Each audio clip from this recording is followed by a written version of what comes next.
सबसे पहले तो आप सभी को नमस्ते, राम राम। धन्यवाद आप लोग यहाँ पे आए हैं। पूरा देश जानना चाहता है कि भाई खिलाड़ी इतने दिन चुप क्यों थे। आज चुनाव था, आप सबको पता है। आप जब हम जनवरी में आए थे वो पूरा प्रकरण आप लोगों ने देखा था। उसके बाद ओवरसाइड कमेटी बनाई गई। उसमें जो ओवरसाइड कमेटी में 18-20 लड़कियों ने बयान दिए थे अपने। उसके बाद खेल मंत्री जी ने ऑन कैमरा बोला था, मीडिया के सामने बोला था कि ब्रजभूषण और उससे जुड़ा हुआ कोई भी इंसान WFI में नहीं आएगा।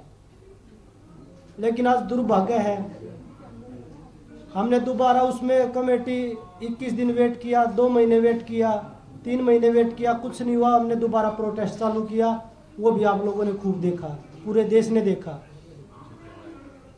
हम सिर्फ सच्चाई की लड़ाई लड़ रहे थे, हम बहन बेटियों की लड़ाई लड़ रहे थे। जो उनके साथ शोषण हो रहा था उसकी लड़ाई लड़ रहे थे। नहीं तो हम भी एक्टिव खिलाड़ी थे, हम भी देश के लिए मेडल जीत रहे थे। बहुत सारे लोग बोल रहे कि ये तो खत्म हो चुके थे। करंट में 2022 में जब कॉमनवेल्थ गेम्स में गोल्ड आया था तीनों का, उसके बाद वर्ल्ड चैंपियनशिप में कितने मेडल एक बार देश में देख लीजिए। उसके बाद दोनों का, मेरा और विनेश का वर्ल्ड चैंपियनशिप में मेडल आया था। तो मुझे नहीं लगता कि भाई बेटियों को न्याय मिलेगा,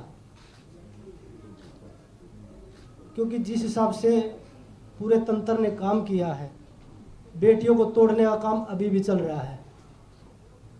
आज WFI के चुनाव देख लिया आपने, उसी का आदमी बना है। उसके बावजूद जब खेल मंत्री जी के सामने 15-20 लड़कियों ने अपनी आप बीती बताई थी, आज 6 लड़कियां हैं, 6 लड़कियों में भी तोड़ने पे पूरा जोर लगाया जा रहा है।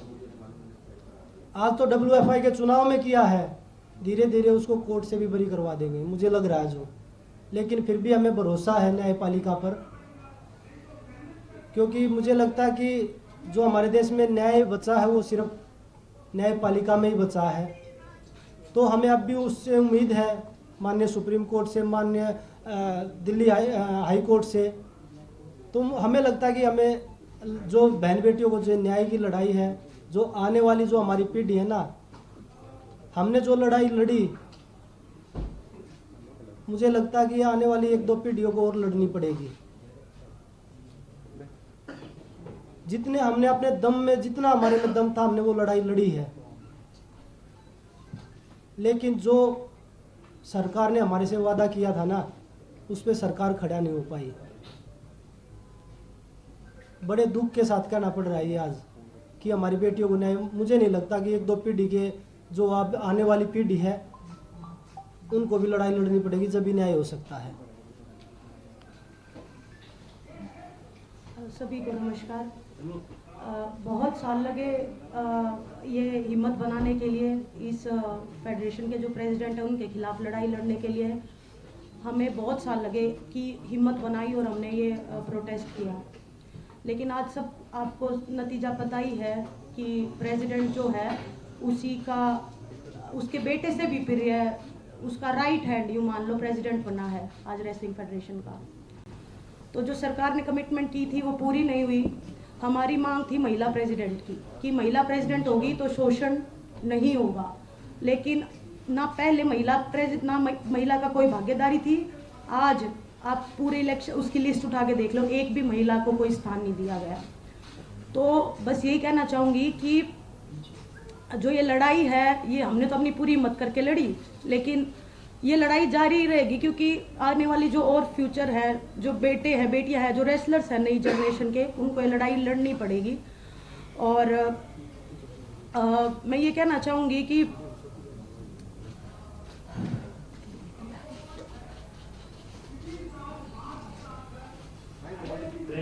आप सबको पता है कि हम जैन में आए थे, लेकिन मैं एक बात आपको बताना चाहती हूँ कि हमने जब हर तरीके से कोशिश कर ली थी, उसके बाद हम दिल्ली की सड़कों पे आके बैठे थे।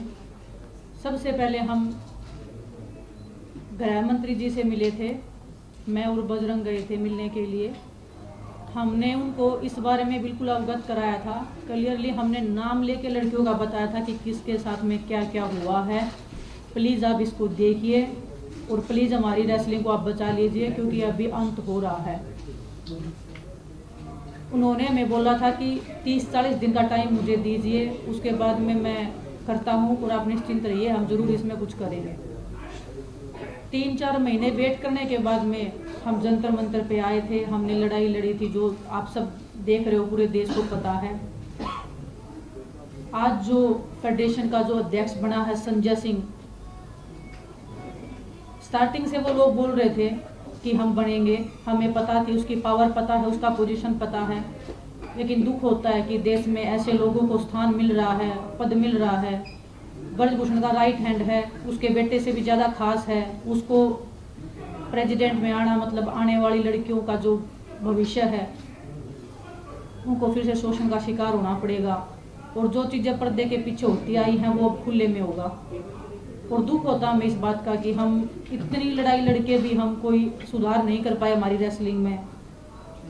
आने वाले बच्चों के भविष्य के लिए जो हम लड़ाई लड़ रहे थे उसमें हम कामयाब नहीं हो पाए। हमें नहीं पता हमारे देश में न्याय कैसे मिलता है। सड़क से लेके रेसलिंग मैट से लेके बंद कमरों से लेके हमने हर किसी को अपनी बात बताई है। ऐसा नहीं है कि हम सीधा सड़क के ऊपर आ गए, हमने हर तरीके से कोशिश की है। जो स्पोर्ट्स मिनिस्ट्री है हमने उनको क्लियरली बताया है कि ऐसे ऐसे हो रहा है, प्लीज आप कुछ करिए। पूरे देश को पता होते हुए भी ऐसे लोग जो शोषण कर रहे हैं, महिलाओं का करते आए हैं, उनको फिर से संवैधानिक पदों पे बिठाया जा रहा है, उनको स्पोर्ट्स में जगह दी जा रही है। जो एक महिला थी, हमें उम्मीद थी कि कोई महिला आएगी, आने वाली जो बच्चियां हैं वो एक संतुष्टि फील करेंगे कि एक महिला है, और उनको भी एक हौसला मिलेगा कि हाँ कि हम अभी सेफ हैं। ना तो पहले रेसलिंग फेडरेशन में कोई भी एक लड़की थी, ना कोई भी आगे लड़की है। मैं हमारे आने वाले रेसलर से कहना चाहती हूँ कि आने वाली 2 या 4 पीढ़ियाँ तैयार रहिए शोषण के लिए। शायद आपको भी ये लड़ाई लड़नी पड़ेगी, हम जो ये लड़ाई लड़ रहे हैं।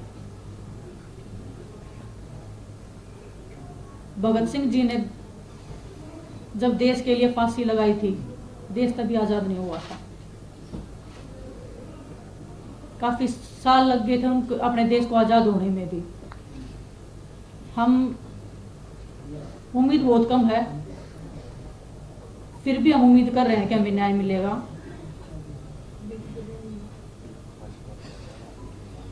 लेकिन बड़ी दुख की बात आज हमारे रेसलिंग का जो भविष्य है वो अंधकार में है।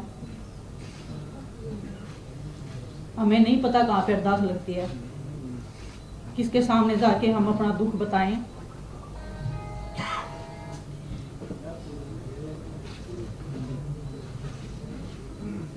आज आप सबके सामने आए हैं, हम ट्रेनिंग कर रहे हैं, फिर भी हम बैठे हैं यहाँ पे, फिर भी हम लड़ाई लड़ रहे हैं। उम्मीद कर रहे हैं कि वो आस और उम्मीद हम फिर से जगा पाएं।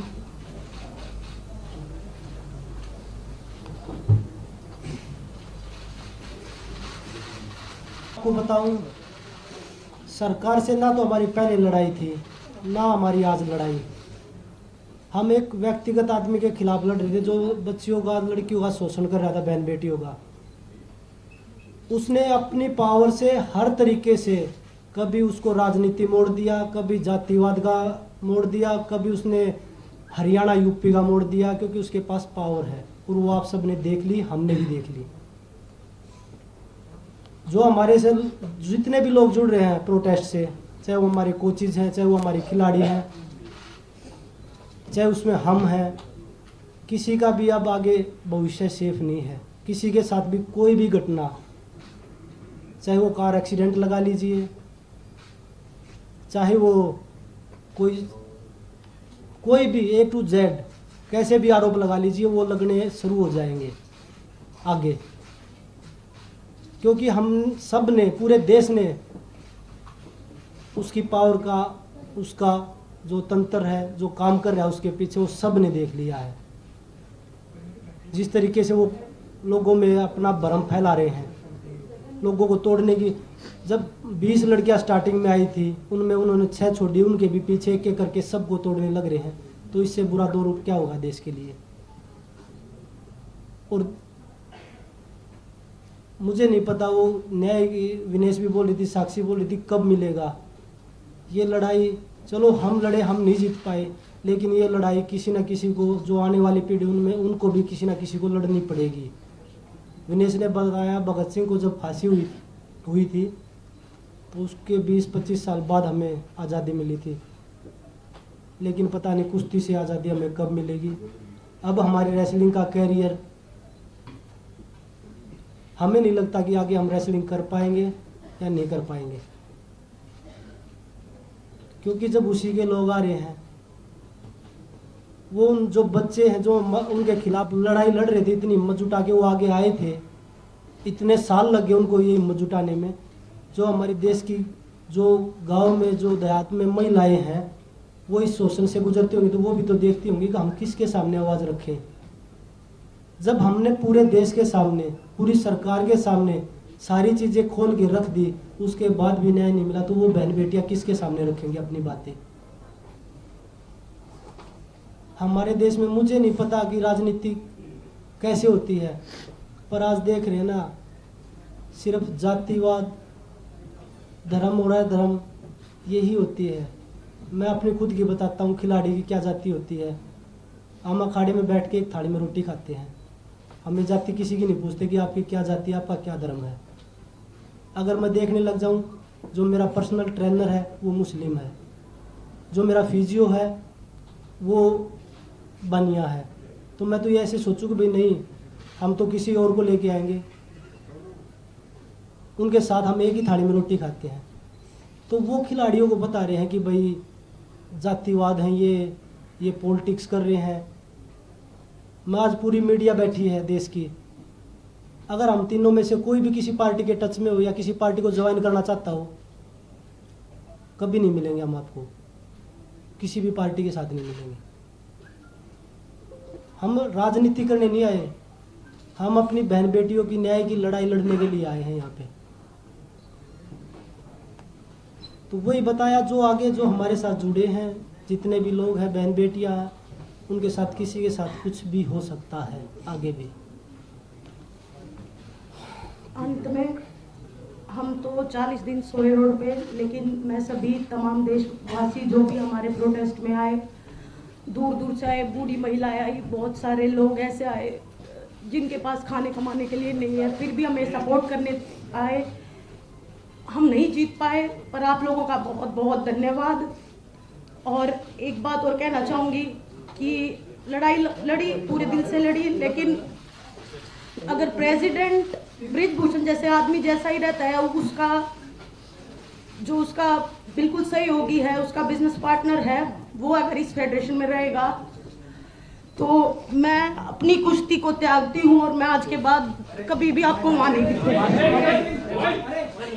तो बस सभी देशवासियों को धन्यवाद जिन्होंने आज तक इतना मेरा सपोर्ट किया और मुझे इस मुकाम तक पहुँचाया। धन्यवाद।